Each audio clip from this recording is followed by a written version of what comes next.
베드로 후서는 베드로 전서를 보낸 후 몇 년 후에 소아시아에 흩어져 있던 교회들에게 보낸 베드로의 두 번째 서신입니다.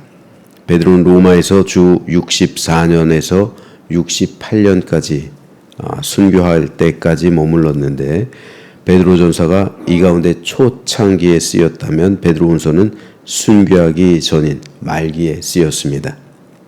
하지만 베드로 전서와 후서는 기록 목적에 있어서 근본적인 차이점이 있습니다.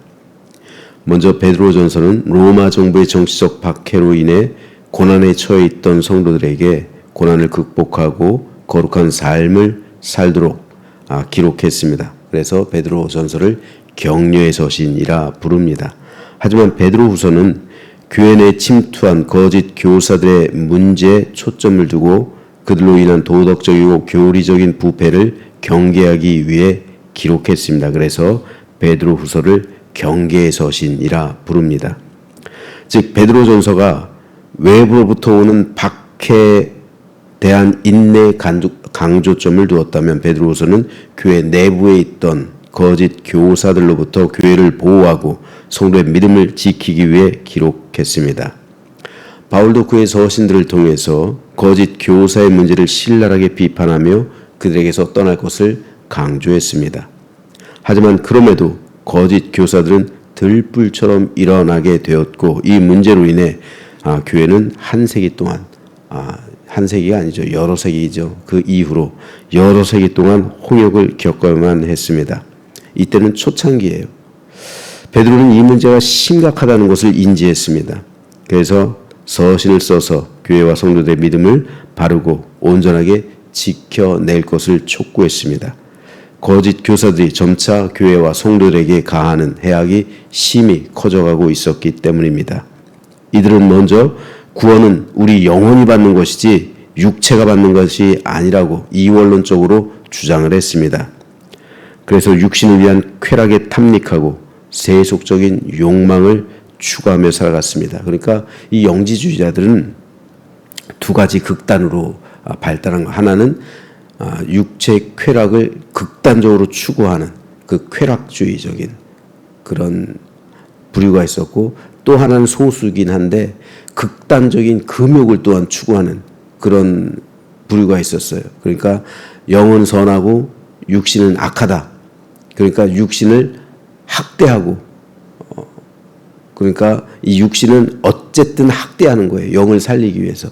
그래서 극단적인 금욕주의로 나가는 이게 나중에는 수도원주의로 가기도 하고 그래서 고행으로 가는 그런 어떠한 한 정신을 이루는 지금까지 약간 남아있는 부분이기는 해요. 이 두 극단이 있었는데 그 당시 영지주의의 대부분은 이 쾌락입니다. 쾌락.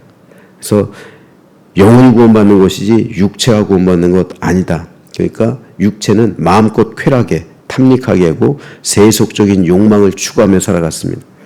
그래서 이들은 도덕적으로 심히 부패하며 타락할 수밖에 없었어요. 그런데 이들에게 영향을 받는 성도들이 많아졌단 말이죠. 누룩이 퍼져가지고 그 온 반죽을 삼키듯이 이렇게 하나님의 교회를 도덕적으로 심히 부패하고 타락하게 만들었습니다.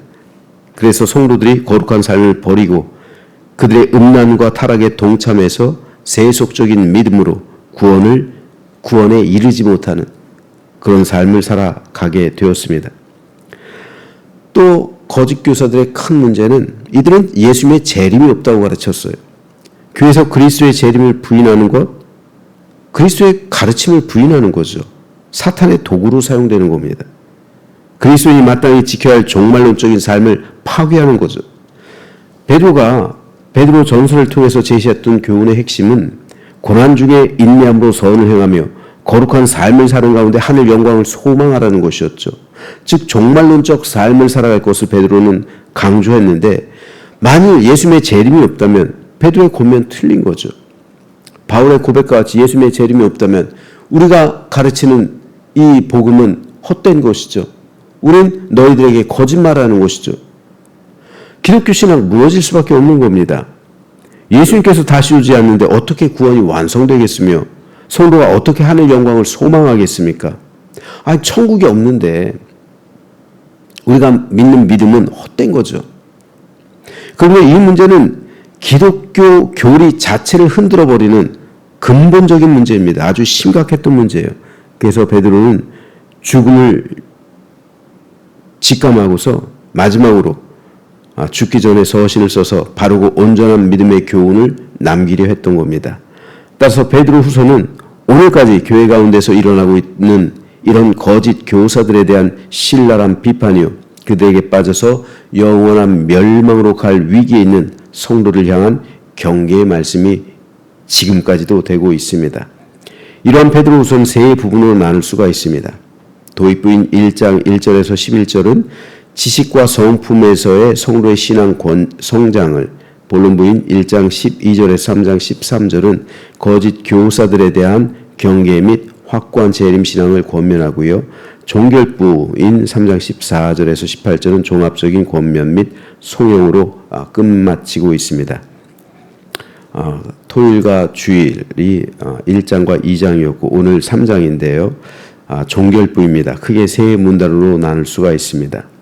7절까지는 본서 기록의 목적 재강조와 재림에 대한 거짓 교사들의 회의주의를 비판하고 있고요. 8절에서 13절은 주의 재림이 지연되어 보이는 이유 및 그 위험과 확고한 재림 신앙을 권면하고, 마지막으로 18절까지는 본서의 근본 주제인 재림과 거짓 교사 문제에 대한 결론적 권면 및 송영으로 끝마치고 있습니다. 자, 오늘은 이 가운데 1절 말씀에 대해서 잠시 살펴보겠습니다. 사랑하는 자들아, 내가 이제 이 둘째 편지를 너희에게 쓰노니 이 두 편지로 너희의 진실한 마음을 일깨워 생각나게 하여. 여기서 베드로는 두 편의 서신을 쓴 이유에 대해서 말합니다. 그것은 곧 성도들의 진실한 마음을 일깨워 생각나게 하기 위함이었다라고 베드로는 말합니다. 베드로는 이제 자신의 죽음을 직감하고 있는 거예요. 이제 얼마 남지 않았구나. 내가 순교할 날, 주님 품에 안길 날이 얼마 남지 않았구나. 감옥에 갇혀서 그렇게 생각하겠죠. 이제 자신은 하늘 영광 속으로 들어가게 될 것이었습니다. 하지만 아직 이 땅에 남아서 영적인 전투를 싸워야 할 교회들, 그리고 성도들의 영혼을 베드로는 염려했던 겁니다.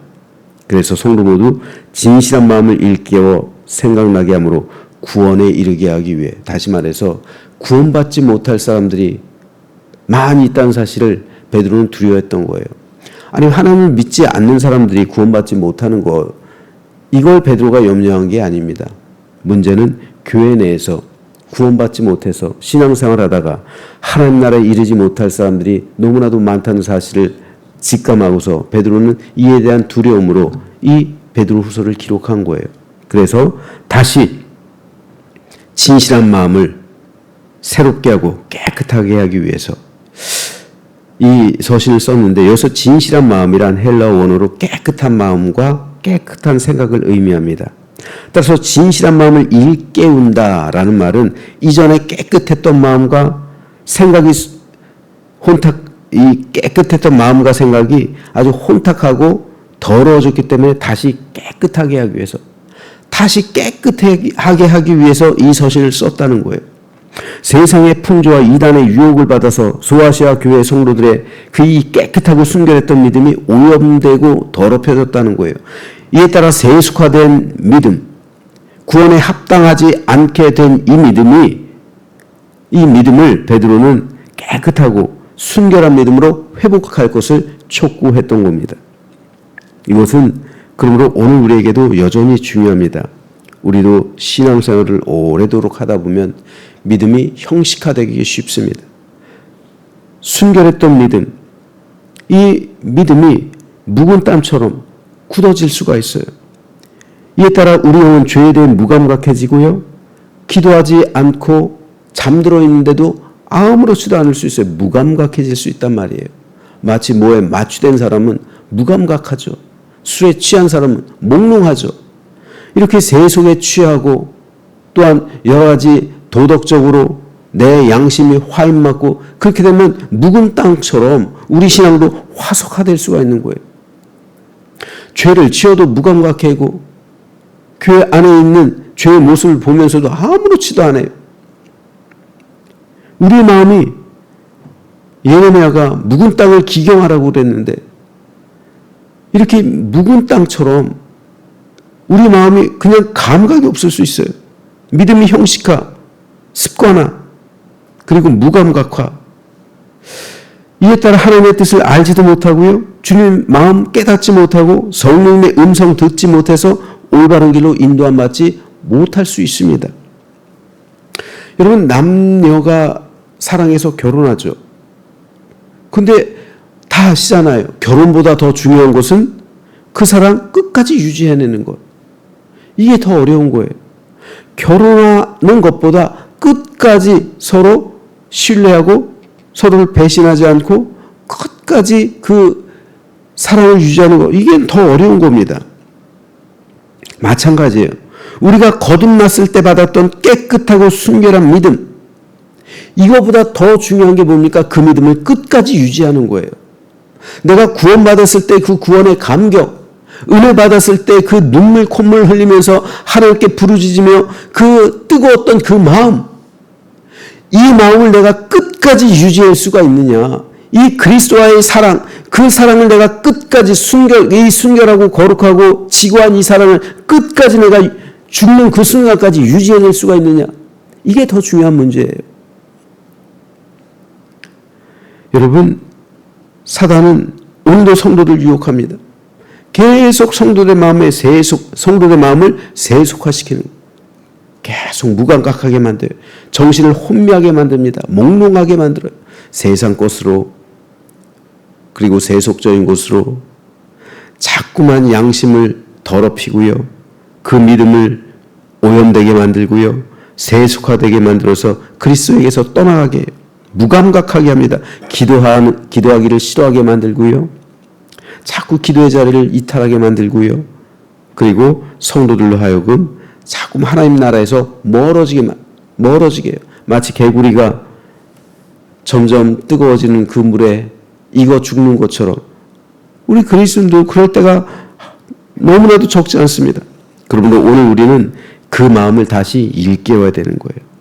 다시 뜨겁게 사랑해야 되고요. 다시 뜨겁게 기도해야 합니다. 믿음은 계속해서 잠들기 쉬운 마음을 깨우는 과정의 연속이고요. 계속해서 주님을 사랑하는 믿음의 연속입니다. 자, 그렇다면 오늘 우리는 어떻습니까?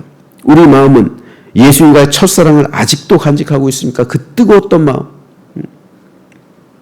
그래서 오늘 우리는 여전히 기도하고 있을까요? 여전히 오늘도 우리는 기도의 자리를 지키고 있습니까? 오늘도 여전히 우리의 마음은 깨끗하고 순결합니까?